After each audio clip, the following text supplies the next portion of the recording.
Désormais, 2 jours, 2 nuits de calme, 2 nuits sans tir à Tchaourou, tout comme à Savalou. Le calme est donc revenu. Est-ce le calme ou la paix? C'est ce que nous allons savoir dans cette émission. En tout cas, nous allons analyser ces événements, 6 jours de violence à Tchaourou, le village ou la commune natale donc du président Boni Yari, toujours bien en résidence surveillée.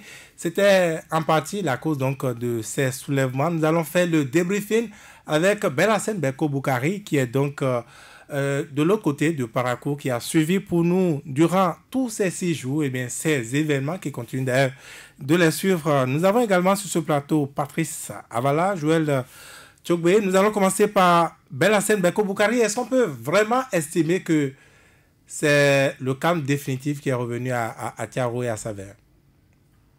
Oui, Vigile Avancé, il y a vraiment un calme au niveau de la commune de Kaourou. C'est pareil au niveau de la commune de Saverne. Mais est-ce qu'il faut oser dire en ce moment que c'est un calme définitif? Je ne vais pas vite aller en besogne, mais il est évident qu'au niveau de cette localité, les gens ont passé de paisibles nuits, même si on s'observe en chien de faïence. Les populations avaient sans doute avaient commencé à avoir marre de ces combats. Oui, s'il faut parler ainsi, c'est 6 jours donc, de combat entre policiers ou plutôt militaires et chasseurs. Absolument, c'était 6 jours horribles au niveau de ces régions du Bénin, notamment au niveau de la commune de Tchaourou, où les combats ont été particulièrement violents. C'est environ 6 jours de passer pour certaines personnes sans avoir fermé les yeux pendant la nuit, puisque généralement, les combats ont lieu dans l'après-midi, donc les affrontements ont lieu dans l'après-midi, même s'il faudrait également dire qu'il y a certaines matinées où, pendant lesquelles, évidemment, il y a eu des actes de violence, d'affrontement entre chasseurs, entre manifestants et puis forces de l'ordre. Eh bien, ces combats ont tellement été violents à tel point que certains de nos concitoyens ont cru devoir abandonner carrément leur résidence, leur domicile dans la localité de Tchaourou pour aller donc ailleurs. Mais depuis quelques jours, depuis donc environ 48 heures, on peut dire que le calme est revenu et les uns et les autres sont en train donc de rentrer à Tchaourou, sont en train de rentrer à Saverne, où il y a également une certaine avancée au niveau donc des pourparlers, puisqu'il ne serait pas du tout, comment appelle-t-on, il ne serait pas juste donc tout mettre de culter donc les séances d'échange qui se sont déroulées depuis le week-end entre certains émissaires envoyés pour donc négocier la fin des actes de vandalisme, la fin des actes de violence. Et bien depuis donc environ 48 heures, Virgile Arouancet, au niveau de Saverne, au niveau de Tchaourou, c'est un balai donc de différentes personnalités, généralement originaires de ces milieux, pour aller au niveau des palais royaux, donc des localités concernées, afin d'échanger avec tout un chacun, des échanges qui sont parfois ouverts donc aux populations qui sont restées là pour observer donc des scènes de violence depuis quelques jours. Et on va revenir, n'est-ce pas, sur eh bien, cette entente trouvée. Vous allez pouvoir nous décortiquer pour les informations que vous avez. Vous nous direz ce sur quoi les populations, ou du moins les chasseurs et les militaires se sont entendus. Mais Joël Tchogbe, on peut dire que c'est rare au Bénin. Je ne sais pas si vous aviez souvenance que ces images de Béninois tenant bagage, enfants dans la main, natte par-ci. Ces images qu'on voit à la télé, c'est bizarre qu'on se retrouve du jour au lendemain là-dedans.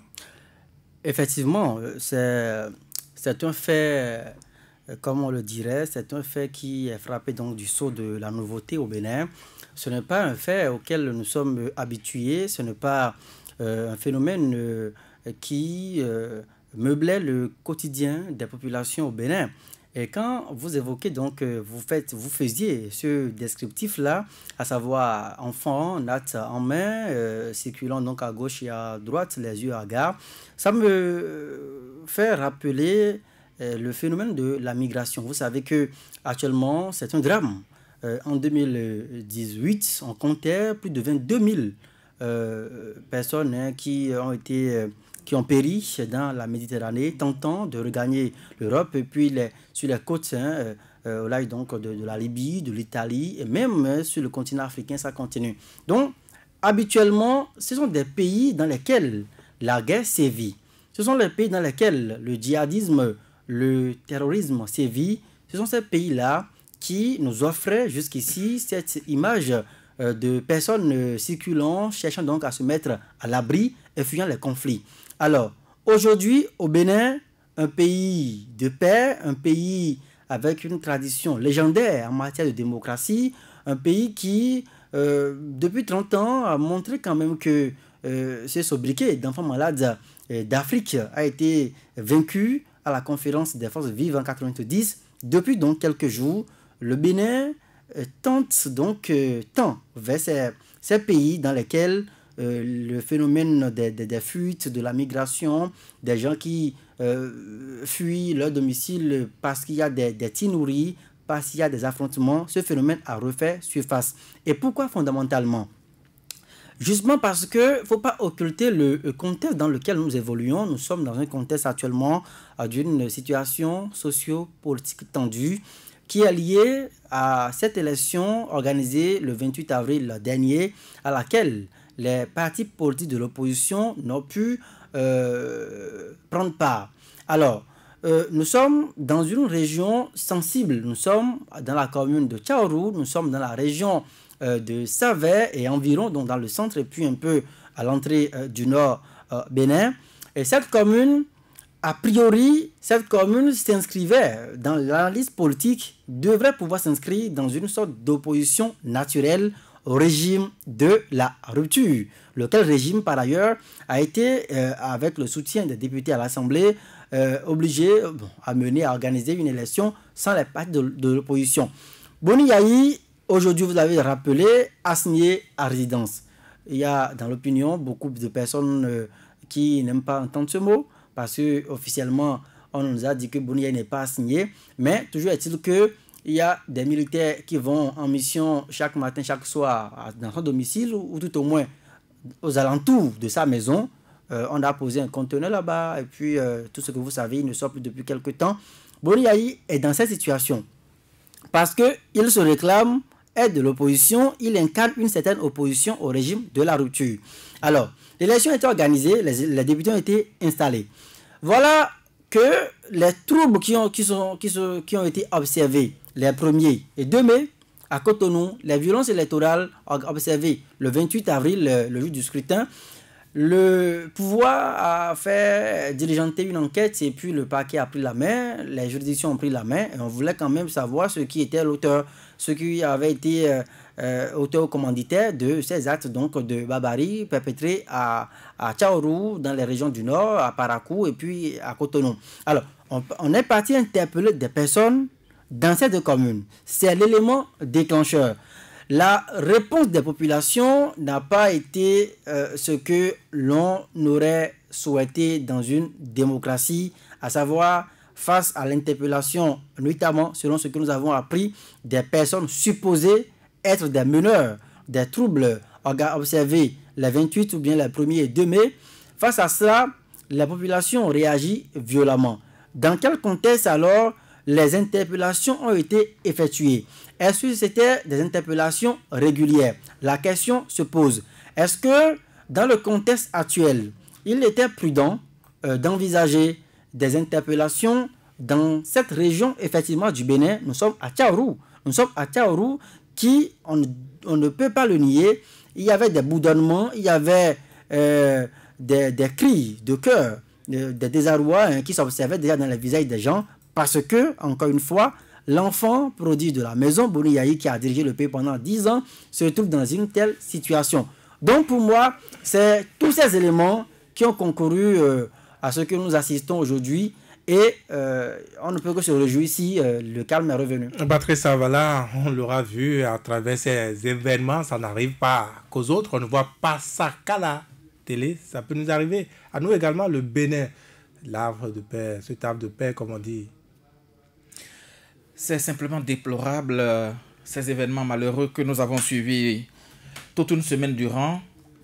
les populations impuissantes qui ont choisi quitter leur maison pour ne pas accueillir des balles perdues dans leur tête, comme Belassène l'a signalé dans son élément envoyé dimanche par rapport à ces événements à Tchaouro et à Savè, parce que des gens se reposaient chez eux et quand même ont reçu ces balles tirées dans tous les sens par qui je ne saurais le dire ici, à moins qu'on diligente une enquête pour nous élucider sur ce qui s'est passé au niveau de Tchaouro, Savè et consorts. Déplorable parce que nous envoyons ailleurs, Rwanda, même le Togo, on en a vu, on a accueilli ici au Bénin des centaines de réfugiés togolais quand ça a commencé de l'autre côté du Togo. Et peut-être qu'il y a d'autres encore qui sont ici aujourd'hui parce que se sentant à l'aise, ne sont plus retournés chez eux. Et à l'analyse des faits que nous avons eus la semaine écoulée, on pourrait dire que quelque part, les gens ont intérêt que ça se passe ainsi. Parce que on pourrait éviter ce qui s'est passé à Tchaouro, encore plus ce qui s'est passé les 1er 2 mai dernier à Kadiaon et consorts. On pourrait les éviter. Et d'où est partie cette situation à Tchaouro? C'est bien sûr le 28 avril. C'est ce dimanche des élections qui ont vu écarter l'opposition. L'opposition qui a émis, contrairement à ce que nous observons dans d'autres pays, sa volonté de participer à ces élections. Ailleurs, c'est que l'opposition boycotte les élections. Mais ici, paradoxalement, on a dit, nous voulons aller aux élections. Mais on a tout fait pour leur barrer la voie et la suite, c'est là. On l'avait dit. Et ceux qui peut-être ont organisé les élections savaient bien que ça allait se passer ainsi. Puisqu'apparemment, tout semble être préparé de part et d'autre, même lorsqu'on vient officiellement dire que ceux qui sont en action sont des badauds, ce sont des gens qui sont organisés, recrutés dans un pays étranger, logés dans des villages d'à côté, etc., pour venir aller semer du trouble au Bénin. Du côté aussi de ceux qui parlent ainsi, c'est organisé. Organisé parce que lorsqu'on parle de la sécurité, c'est la police républicaine. L'armée est là pour la défense de la patrie. Mais on a envoyé l'armée face aux populations. On a dit les mains vides, je ne suis pas allé là-bas. La police a été dépassée très rapidement. La police ne peut pas être dépassée face à cette population. J'ose croire que la police républicaine du Bénin là n'est pas dépassé par la situation à Tchaouro. Comment pourrait-on expliquer que ceux qui ont appris le métier soient dépassés face à des gens qui ne l'ont appris nulle part? Je ne veux pas croire et je ne saurais même... Je veux bien entendre les sommités de l'armée béninoise le dire pour voir que nous avons des insuffisances dans notre armée. Oui, c'est de ça qu'il a... C'est leur métier, c'est ce qu'ils ont appris.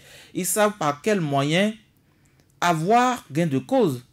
Si une population a été amenée à aller jusqu'à cette fin et qu'on a été incapable de la contenir et qu'on a été obligé d'envoyer l'armée pour semer ce qu'on a vu là, parce qu'aujourd'hui, est-ce qu'on peut faire le bilan de ces événements qui auront duré 5 jours à Tchaouro? On ne peut pas nous dire qu'on a tiré tous ces coups de mitraillettes, de tout ce qu'on veut, d'AKM, pour ne pas avoir des morts. Mais officiellement, on nous a dit qu'il n'y a pas eu. Le bilan est biaisé. Mais officiellement, je vous dis, c'est vous-même, vous le dites ici, qu'il faut faire attention à l'information officielle. Parce que l'information officielle, on peut dire officiellement biaisée. Ce qui se passe sur le terrain, tout le monde le voit. On a vu le cas de Kadiaon. Jusqu'à aujourd'hui, on ne connaît pas le nombre de personnes tuées à Kadiaon. Et pourtant, l'opposition a parlé d'un certain nombre de personnes tuées. Et Amnesty International et consorts, mais le gouvernement a sorti ces informations à lui. Et aujourd'hui, l'on ne pourrait savoir où se trouve la vraie information dans cette situation. Voilà un autre cas de figure qui se produit au niveau de Tchaouro et de Savè. Aujourd'hui, qui pour faire le bilan de ce qui s'est passé. Quand ces populations n'ont trouvé que d'autres solutions que d'aller se réfugier dans les communes d'à côté. Est-ce qu'on ne peut pas croire que c'est parce qu'il y avait des chasseurs qui ont commencé par intervenir et donc avec des armes... Mais quelle est la goutte d'eau qui a fait déborder le vase?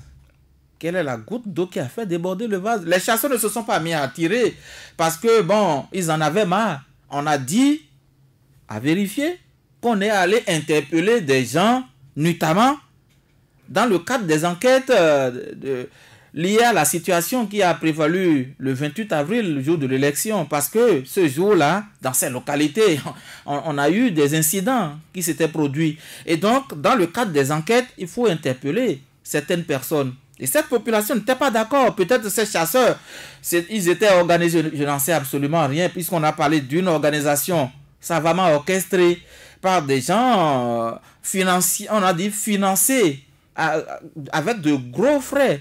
Mais c'est officiel, ça, ce que nous avons entendu. Et là, si c'est comme ça, et que ces populations ne sont pas, n'étaient déjà, c'est une bombe, hein, la localité de Tchaourou, qu'il ne fallait pas actionner. On l'a actionné, les résultats sont là. C'est une bombe qui était là tranquille. Et on l'a actionné en tentant d'aller interpeller des gens dans la localité. Et notamment, a-t-on dit, ce qui est contraire au test de la République. De la République. Si vous permettez, Benassem Boukari.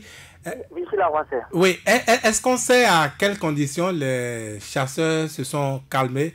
À quelles conditions on a réussi à obtenir cette paix aujourd'hui? Non, il y a une plateforme de revendication bien précise de la part des manifestants. Je préfère parler de manifestants parce qu'il n'y a pas que des chasseurs qui étaient donc sur le terrain.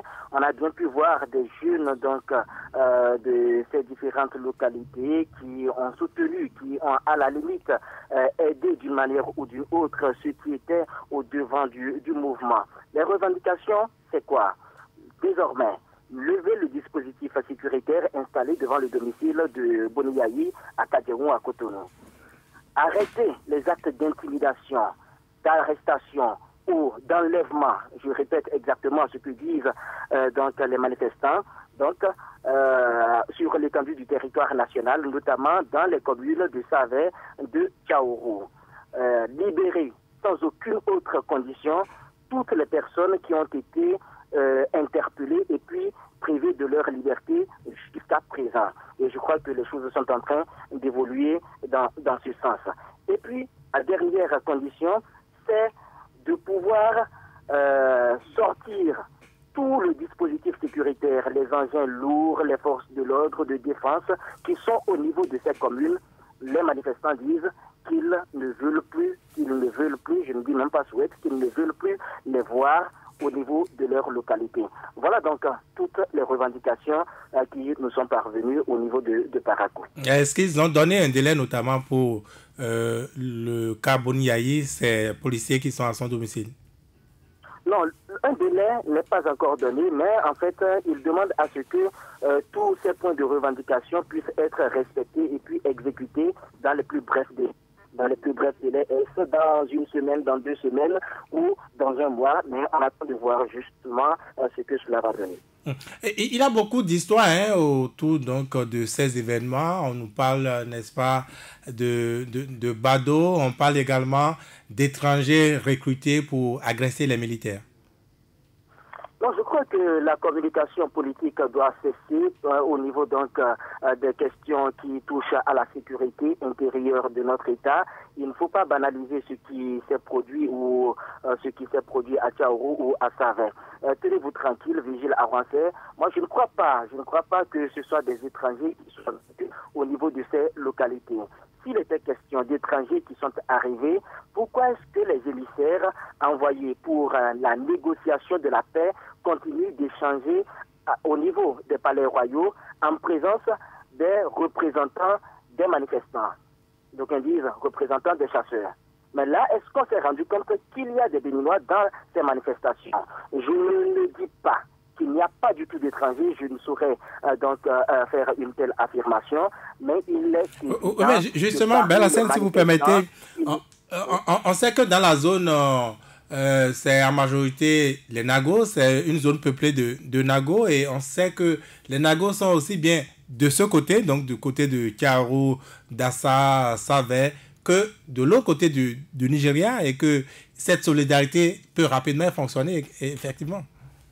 Je suis parfaitement d'accord avec vous. Mais, quand on est Nago, il faudrait voir ceux qui ont manifesté, ceux qui étaient au devant donc, de ces manifestations. Sont-ils des Nagos du Bénin ou du Nigeria? Mais on a entendu des appels, même des appels audio sur WhatsApp pour appeler les frères Nagos du Nigeria au secours, à se joindre, n'est-ce pas, aux événements, à la manifestation. Une chose est de faire des appels, l'autre chose est que l'appel ou ces appels soient entendus. Il est évident, de mon point de vue, puisque je suis allé en partie sur le terrain, je suis également allé sur le terrain le 28 avril dernier, il est évident que ceux qui ont troublé l'ordre public sont des personnes qui partagent la même nationalité que moi, qui sont des Béninois et qui n'ont cru qui ont cru savoir que manifester leur mécontentement ne pourrait passer que par ces actes. Continuer par tronquer l'information au niveau donc des autorités, de différentes autorités, ce ne serait pas rendre service au chef de l'État pour qu'il prenne la mesure de la chose, ce ne serait non plus rendre service au reste du peuple béninois qui a droit de connaître la vérité. La vérité, c'est que parmi les manifestants, et la plupart des manifestants, je suis pratiquement sûr, ce sont des Béninois. Est-ce qu'on connaît les conditions posées par les militaires? Est-ce qu'eux, ils ont de conditions? Non, les militaires n'ont évidemment pas de conditions. Tout simplement, eux autres, ils en appellent à l'arrêt de ces manifestations, de ces événements, donc de ces actes de violence. Parce qu'au niveau donc de l'armée béninoise, à la vérité, c'est que le bilan, il est quand même triste. Il est véritablement triste. C'est vrai que les sources officielles indiquent qu'il n'y a pas de mort, mais je voudrais en fait que les uns et les autres puissent nous dire quelle est la situation actuelle de la morgue de la commune de Dassazoumé. Quelle est la situation actuelle de la morgue à Parakou? Qu'on puisse nous dire, combien de personnes, honnêtement, ont été, ou bien combien de corps ont été reçus pendant cette période, pendant ces 10 derniers jours. Et combien on en recevait en moyenne les jours qui ont précédé donc ces événements, ces actes de violence. Je crois que si on continue dans cette politique qui consiste à dire il n'y a pas eu de mort, il n'y a pas eu de mort, à un moment donné, ce serait de bon temps, ce serait donc véritablement juste de la part de certains Béninois de commencer par lancer des avis de recherche des membres de leur famille. Parce que, on n'a pas annoncé la mort de quelqu'un, vous savez que la personne devrait rentrer à la maison, elle ne vous a jamais dit qu'elle voyageait pour ne plus revenir. Alors lorsque vous ne retrouvez plus cette personne, il faudra lancer des avis de recherche afin qu'on puisse vous aider à retrouver cette personne. Et je crois qu'en ce moment, on pourrait trouver ces personnes parce que ne pas trouver également plusieurs citoyens continuent de disparaître dans une république. Cela amène une fois de plus à s'interroger sur les dispositifs sécuritaires qui sont mis en place au niveau de notre pays. Voilà ce que je pense de la situation. Mais à vous dire la vérité, c'est que jusqu'à présent, des séances d'échanges continuent, par exemple dans la commune de Savè ou pendant cet après-midi, par exemple, le maire, le chef d'arrondissement, le délégué devraient rencontrer un certain nombre d'acteurs, dit-on, pour négocier la paix. Mais ces étrangers qui sont venus et qui ont été repoussés par les forces de l'ordre donc du Bénin continuent d'être encore au Bénin. Pourquoi est-ce que les autorités locales tentent encore de les rencontrer? Ou est-ce qu'on a besoin de rencontrer ceux qui n'étaient pas partis aux actes de violence? Alors, je crois qu'il y a une grande contradiction au niveau donc de la politique de communication qui se mène. Et à Savè également, il y a eu des morts. Il y a vraiment eu des morts. Je voudrais donner entre autres la situation de deux malades mentaux qui ont été touchés par les balles. Qu'on nous dise où est-ce qu'ils sont passés, que sont-ils devenus. Voilà, entre autres, des actes. Je crois, le vendredi dernier, Vigile avancée, je vous parlais de ce jeune garçon au niveau donc, de la commune de Banikwara. Cet apprenti chauffeur. Pratiquement, la famille est en train de faire son deuil, mais le corps, où est-ce qu'il se trouve? Le patron de l'apprenti était dans l'avion affrété pour que les forces de l'ordre puissent quitter l'hôpital de Parakou pour se rendre pour les soins dans la partie méridionale. C'était lui qui était en tenue pratiquement maillot. Mais qu'est-ce que son apprenti est devenu? Où est-il passé? Qu'on puisse nous aider, puisque c'est également ça, comment appelle-t-on, la sécurité intérieure. Puisque officiellement, on ne reconnaît pas de mort. On va pouvoir aider, voilà, à le retrouver. Belhassane Boukari, désolé de rester plus longtemps avec vous, puisque c'est vous qui êtes sur le terrain. On parle également de cette historiette. Les chasseurs seraient invisibles, ils tireraient sur les militaires qui ne verraient que le bruit et la blessure. C'est vrai, vous dites Vigile avancé, moi je vous connais un grand bataillon, je vous connais votre passion pour aller découvrir le Bénin dans sa profondeur. Il y a des choses qui passent ou qui dépassent l'entendement du naturel. Il est un fait, si vous échangez avec les forces de l'ordre, les forces de défense qui ont été envoyées sur le terrain, il est évident que ces éléments qui sont revenus et pourront vous dire que c'est réel. Qu'ils n'arrivaient pas à voir véritablement tout ce qu'on appelait manifestants. Ils entendaient des coups de feu, ils sont parfois touchés, et généralement au niveau des pieds. Généralement au niveau des pieds, ils sont touchés, mais voilà, il y a des forces mystiques, et c'est véritablement... je voudrais dire... Les militaires ont dû combattre avec des ennemis invisibles. Oui, les zones en question sont des zones déjà par le passé d'insécurité. Et la plupart des prouesses qui ont été organisées par l'armée béninoise et même par la police béninoise, entre-temps, ces prouesses l'ont été grâce à la contribution de ces chasseurs qui, eux autres, bravaient les zones d'insécurité, entraient même dans la forêt avant les policiers, avant les gendarmes. Bon, qu'on nous dise qu'aujourd'hui qu'ils ont été invisibles sur le champ de bataille, je crois que c'est dans l'ordre normal des choses. Et moi, j'ai des témoignages comme quoi la plupart des militaires reconnaissent que leurs collègues leur ont avoué qu'ils ne voyaient pas l'ennemi. Les amis en face. L'ennemi. Belhassane Berko... Pas les ennemis, les amis en face. Les amis d'en face, vous préférez. Belhassane Berko Boukari, est-ce que vous avez pu discuter avec certains militaires ou vous avez des témoignages du genre et on dit également qu'il n'était pas venu comme un enfant qui va à l'école le matin et s'était préparé mystiquement et peut-être de manière officielle. Voyez-vous, le Bénin reste le Bénin. Et le Béninois reste le Béninois dans la mesure où ils étaient préparés, d'accord. Mais généralement, qui sont ceux qui les préparent? Ils vont sur un champ de bataille avec ceux qui les préparent. De vous à moi. Vous êtes mon préparateur, je vais dire, ça se voit l'expression. Bien sûr, bien sûr. Le coach. Oui, vous êtes mon préparateur pour de tels événements. Vous êtes sûr que vous allez tout me donner? À tel point que lorsque je serai en adversité avec vous, que je puisse vous surprendre, les militaires sont généralement préparés par des chasseurs en République du Bénin. Vous voyez bien les allumettes, les talismans, tout ce qu'ils ont l'habitude de porter, ils ont porté ça. Mais pourtant, est-ce que vous avez entendu, en dehors de ces mots que j'ai entendus de monsieur le ministre de l'Intérieur, qu'il y aurait des badauds qui ont été pris? Je voudrais bien qu'on puisse nous les montrer, qu'on puisse savoir vraiment si ce sont des badauds, parce que si les Béninois ne reconnaissent pas ces personnes comme étant des badauds, comme des délinquants qui ont participé à ces actes, il faudra aller chercher ailleurs. Moi, mes informations me disent qu'en fait, les chasseurs, ils doivent encore être libres de leur mouvement. Les chasseurs, semble-t-il, n'ont pas pour autant été blessés, sinon qu'ils n'ont même pas été blessés. La plupart des blessés sont au niveau de l'armée béninoise. Et c'est injuste, ce n'est pas vrai que de dire qu'il n'y a pas eu de mort dans ces événements qui se sont déroulés quand même. Il s'agit de tirs de différents types de balles et qu'on puisse dire que les uns et les autres tirent sans que cela ne puisse faire un mort, même si c'est de façon accidentelle. Cela relève du miracle. Mais Joël Tchoubé, là-dessus, c'est quand même bizarre, surprenant que ces chasseurs, avec les armes qu'ils utilisent, n'est-ce pas, pour tuer les éléphants, que ces mêmes armes touchent des hommes, puissent-ils être des militaires, et qu'il n'y ait que des blessés? Bon, je pense que dans notre métier, il a rappelé tout à l'heure, la source officielle est toujours une source à prendre avec pincette, avec réserve.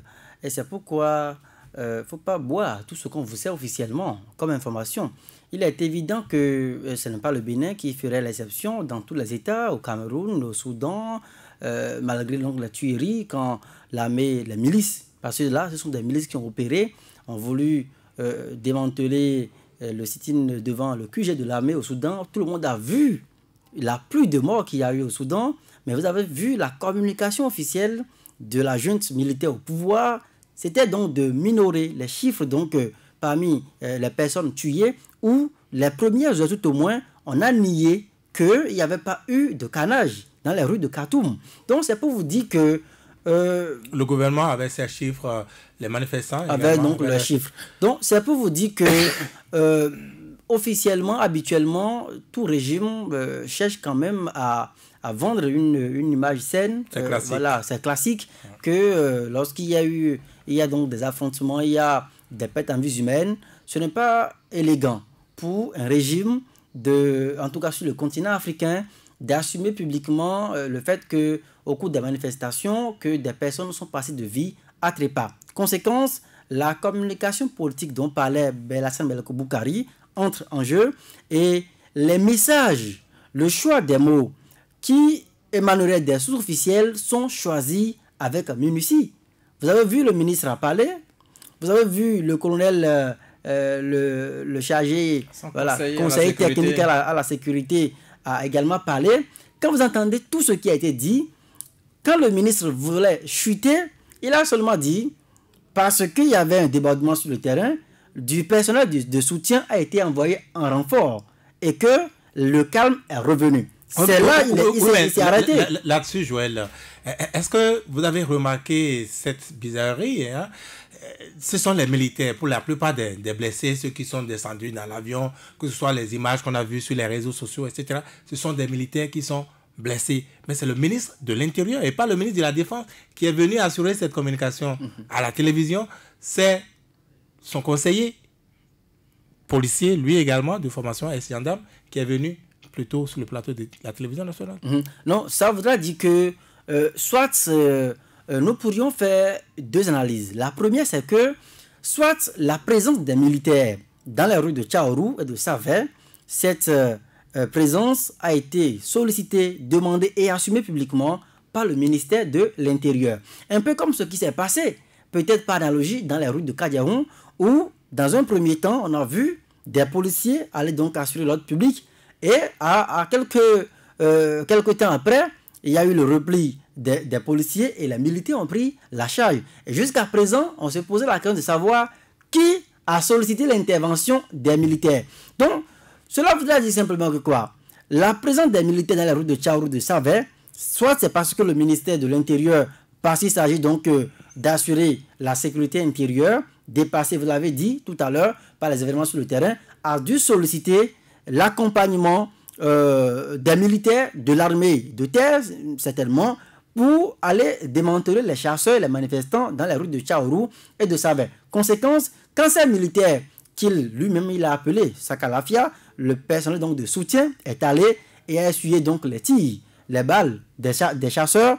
Celui qui a sollicité, qui est dans le commandement certainement opérationnel, qui a sollicité, qui veut l'assumer publiquement, c'est lui qui vient donc porter la voix officielle pour expliquer ce qui s'est passé. C'est la réponse que je trouve tout de suite maintenant. Mais la deuxième réponse, la deuxième analyse qu'on pourrait faire, c'est que peut-être le haut commandement militaire qui gère les forces armées chargées donc de la défense, certainement n'a pas peut-être été au cœur des décisions qui ont été prises. Parce que, qu'est-ce que vous voulez? Le ministre de l'Intérieur, il dépend d'un chef d'État. Alors, s'il apprécie la situation, s'il a les informations sur le terrain, bon, peut-être dans une commission de crise rapidement avec l'autorité suprême donc, de la nation, il a été certainement obligé de recourir à l'armée pour aller opérer, pour aller faire ce qui a été fait. Et donc, c'est pourquoi il se trouve également obligé d'être le seul à porter la voix officielle et à nous expliquer ce qui s'est passé. Et comme on l'avait dit, on a vu des militaires blessés, pas de policiers, j'ai vu des militaires qui ont été transportés dans l'avion affrété pour la circonstance, et qu'on n'entende pas le ministre de la Défense qui vient expliquer ce qui s'est passé. Je pense que c'est de ça qu'il s'agit. Et n'oubliez pas, lorsque dans les mêmes circonstances, dans la région, la même région du Nord, je suis en train d'oublier un peu la commune, cette sortie où le ministre de la Défense est allé dire que si quelqu'un agresse les militaires, on va donc... le briser en plusieurs. Le briser en plusieurs. Non. Le ministre de la Défense? Le ministre de la Défense, je ne parle pas du ministre Akalafia. Il y avait un autre cas où le ministre de la Défense, parce qu'un militaire a été blessé par des populations, par la population, est venu dire que bon, que plus jamais cela ne va se reproduire. Et que si les populations tentent encore, qu'ils vont riposter de la plus ferme des façons. Le journaliste lui posait la question de savoir est-ce qu'on irait jusqu'à tuer des populations. Il évoquait donc la question de la légitime défense. En ce moment-là, parce que certainement c'est un militaire qui a été touché, parce que certainement le militaire il était en fonction régulièrement, envoyé en mission par sa hiérarchie, on a vu le ministre de la Défense qui s'est déplacé lui-même pour porter la voix de l'autorité donc gouvernementale qu'il représentait. Aujourd'hui, c'est le ministre de l'Intérieur qui assume. Pour moi, on peut avoir des bribes de soupçons de ce que c'est certainement le ministère de l'Intérieur qui, au vu des rapports reçus sur le terrain, dépassés par les événements, les policiers dépassés sur le terrain, a dû certainement demander aux militaires de descendre dans les rues de Savère et de Tchaourou pour la riposte. Patrice Avala, cette question, je vous la pose à voix basse. Est-ce que cette situation ne révèle pas qu'on n'est pas en capacité de se défendre contre un ennemi extérieur? Est-ce que ça ne montre pas certaines faiblesses, peut-être, de notre capacité à nous défendre lorsqu'on peut estimer que l'enjeu à Tchaourou, Savère, c'était pourtant pas si grand? Disons même des insuffisances. Moi, je mets tout ça dans des insuffisances. Les images que nous avons vues sur les réseaux sociaux, les images, les vidéos même dans lesquelles les militaires étaient en action, on a vu attachés à leurs bras des amulettes, des trucs comme ça. Parce qu'ils vont dans un contexte où c'est l'amulette qui... Dans la quasi-unanimité de ces éléments que nous avons vus, tous s'étaient donc préparés. Et je me demande si, à la place des armes, des engins lourds qu'on a vu défiler dans tout le pays pendant qu'on préparait ces élections du 28 avril, n'était pas à la hauteur de ce que les chasseurs... Les conséquences de cette volonté à tuer une mouche avec ce gros marteau. Mais ils ont été face maintenant à la réalité. C'est ça. Tout le monde a touché du doigt. C'est vrai que jusque-là, on n'a pas encore eu la vraie information officiellement. Parce que c'est de ça il est question. Il faut nous informer de ce qui s'est passé. Nous n'avons pas été en mesure d'être sur le terrain. Nous ne sommes pas des militaires. Nous ne sommes pas des chasseurs.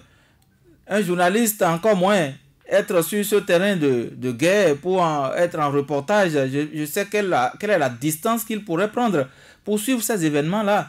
Et donc, il appartient à ceux qui étaient au front de venir nous informer officiellement de ce qu'ils ont constaté sur le terrain, de ce que tout le matériel qu'ils ont pu déployer dans la localité de Tchaourou et de Savère et consorts, tout ça n'était pas en mesure de faire face peut-être aux bras ballants des populations, puisqu'il venait de le dire, qu'il était question des populations, même si entre ces populations, il y a eu des chasseurs. C'est ça la vraie information qu'on veut. Les chasseurs également sont des populations. Je suis une partie de la population. Donc des populations, c'est ce que je dis. Oui, il faut qu'on nous montre, est-ce qu'il s'agit d'une insuffisance de notre armée? Parce que nous avons vu des chars défiler, des centaines d'engins lourds défiler pendant ces élections-là. Et tout le monde était resté dans son coin. Mais les gens ont choisi de ne pas rester dans leur coin, de l'autre côté. On fait face à ces engins-là. Ça veut dire que ça doit faire réfléchir les sommités de notre armée pour dire qu'il y a encore du chemin à parcourir. Parce que nul ne peut savoir quel est le moment que choisira l'ennemi pour atteindre un pays. Et si c'était le cas, et que ces ennemis, entre griffes, venaient avec les moyens, les mêmes que ces chasseurs et ces populations de Tchaourou et de Savè ont utilisé pour être face à l'armée, quelle pourrait être la réponse que nous allons avoir? Quel pourrait être le résultat? Ce qui me fait, moi réfléchir qu'avec cette situation, et c'est pourquoi on doit prier et espérer que les autorités puissent tirer toutes les leçons de ce qui s'est passé durant 6 jours de combat, d'âpres combats à Tchaourou et à Savè. Aujourd'hui, cela révèle un peu les insuffisances tout au moins de notre appareil sécuritaire, de cette force unique-là de sécurité intérieure, la FUSI. Je pense que aujourd'hui, l'armée béninoise est éprouvée ou a été éprouvée. Alors, si jusqu'hier, peut-être l'ennemi de dehors, parce qu'aujourd'hui nous parlons donc des ennemis du dedans. Encore qu'ici, on a dit que des gens sont logés dans des villages d'à côté. Si l'ennemi donc du dehors observe de loin un peu ce qui s'est passé durant les 6 jours et finit par quand même déceler les points faibles de notre armée, il pourra donc l'utiliser et demain nous attaquer. Donc c'est pourquoi il est extrêmement dans un contexte où nous sommes à côté du Nigeria, nous avons le phénomène Boko Haram qui sévit, nous avons le cas récent de l'enlèvement dans le parc Pandjari de des 2 Français et puis la tuerie donc, de notre frère qui est passé donc de vie à trépas. Je pense qu'il est absolument urgent de travailler aujourd'hui sur les faiblesses de notre armée pour rapidement calmer ces genres de situations. Mais il est important également d'éduquer les populations à la citoyenneté. Il ne faut pas perdre de vue, Vigile Avancé, ces revendications de ces populations aujourd'hui, même si on les a qualifiées de badauds, de tous les mots négatifs possibles dans les informations officielles. Aujourd'hui, ils brandissent des revendications en plusieurs points. Et il a dit de l'autre côté que ça a commencé par être exécuté. Les personnes arrêtées qu'on a dit qu'on va présenter à la justice, on a commencé par les libérer. Voilà. Bon, ça voudra dire simplement que nous sommes là dans un cas dangereux. Parce que l'affaiblissement de l'autorité de l'État, on peut pas, ça veut dire que l'exécutif négocie avec des... Belko, Boukari, nous sommes là aux grandes conclusions, en tout cas pour ce qui concerne la sécurité du pays.